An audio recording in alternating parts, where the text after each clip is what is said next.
no choice really but to get to some somber items off the top. And back on December 22nd, and I know this hit my guy Ken Flo like an absolute ton of bricks. Stephan Bonnar passed away at the age of 45. You guys obviously go back to 2005, your time on season 1 of The Ultimate Fighter. And I think we all knew that he was dealing with some things physically over the last several years as he sort of tried to transition into life out of fighting. But this came out of left field and, shook me to my core, as I know it did to you about a week ago, my man. Yeah, it definitely did, man. I've known Stephan actually since 2004 is really when we started filming. And he was always one of those guys that I got along with.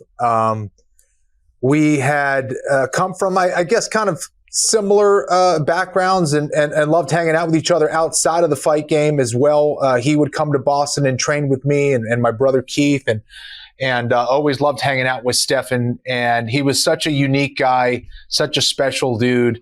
I haven't kept in contact with him really that much over the last few years. I know he was struggling and different things like that and came around this really streak of bad luck, it seemed, both from his health perspective outside. His house had burned down at one point and just a lot of horrible things that were happening. And that was very difficult to see. And then to see this happen at 45 years old, it was just really, really tough to take, man.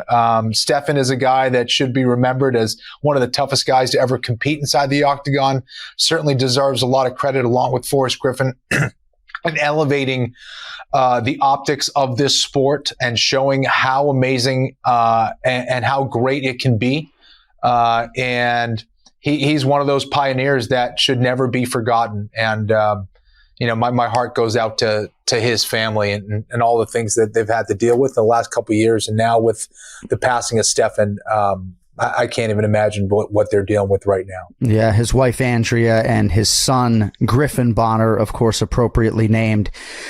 So Stephan and Andrea, as Kenny knows because he was there, were at my wedding back in 2010. It was a time in my life when I was particularly close to Stephan. We were filming MMA Live essentially every week on ESPN. He had fought a couple of weeks prior and flew across the country to come to my wedding. And candidly, I didn't necessarily expect him to do that, but I wanted to extend the invitation. And it just meant the world to me, as you know, Kenny, at the time. I mean, my man Ken Flo's from Massachusetts. We knew he was going to show up. But for Bonnar, 2 weeks after his fight to fly across the country, and I remember Stephan and Andrea sort of confronting family members of mine who they didn't think were like supportive and being like, hey, your son's on TV. You may want to, or your relative's on TV. You may want to start to pay attention a little bit, So I just have so much love for this family. And I did, when I was in Las Vegas for a time, attend I think maybe his son's 5th or 6th birthday party. But yeah, my heart goes out to the family and, of course, to Forrest Griffin, who I know is inexorably linked to Stephan. This is going to hit him particularly hard. And, a couple things I just want to get to before we move on. And we are going to name our Fight of the Year award heretofore the American Psycho Stephan Bonnar Fight of the Year award. But April 9th, 2005 is ubiquitously regarded as the fight that really either saved the UFC or put mixed martial arts on the map domestically in the United States. The Ultimate Fighter finale between Forrest Griffin and Stephan Bonnar, immortalized in the UFC Hall of Fame in 2013. And you're smack dab in the middle of all of this, right? You're in the middleweight final fighting Diego Sanchez right before that fight. Before I share some final thoughts on Stephan, any recollections for you about that time in your life and the fight that preceded, one of the greatest fights of all time? Again, if it was another fight like mine and Diego Sanchez, you could have a strong argument that the sport wouldn't be where it is. It was a shellacking in the middleweight final of Diego beating me up. But this final was just, talk about synchronicity and everything kind of coming together at the right time. For these two very determined and tough individuals that fought in that finale that day.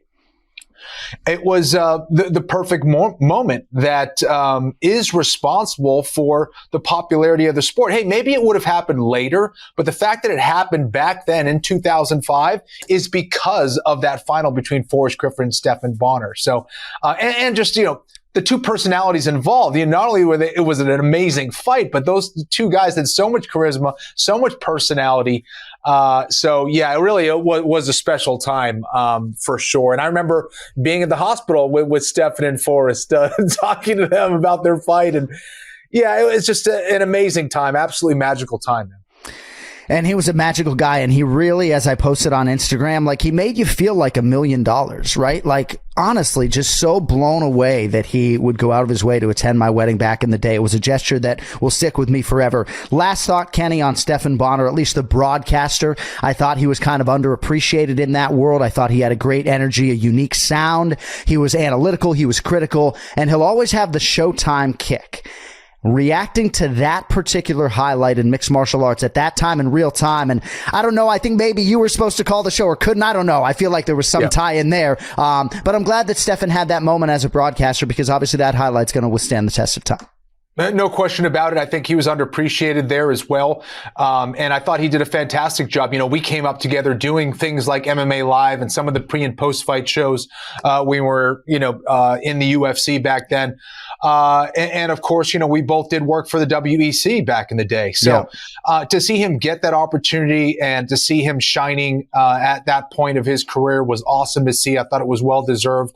And people forget, what a voice he had and the kind of analytical mind and passion that he had for martial arts and mixed martial arts in general. Well, I know a lot of us are hoping to do what we can to support the family from afar, as we continue to mourn the loss of our late great friend, the UFC legend Stephan Bonnar.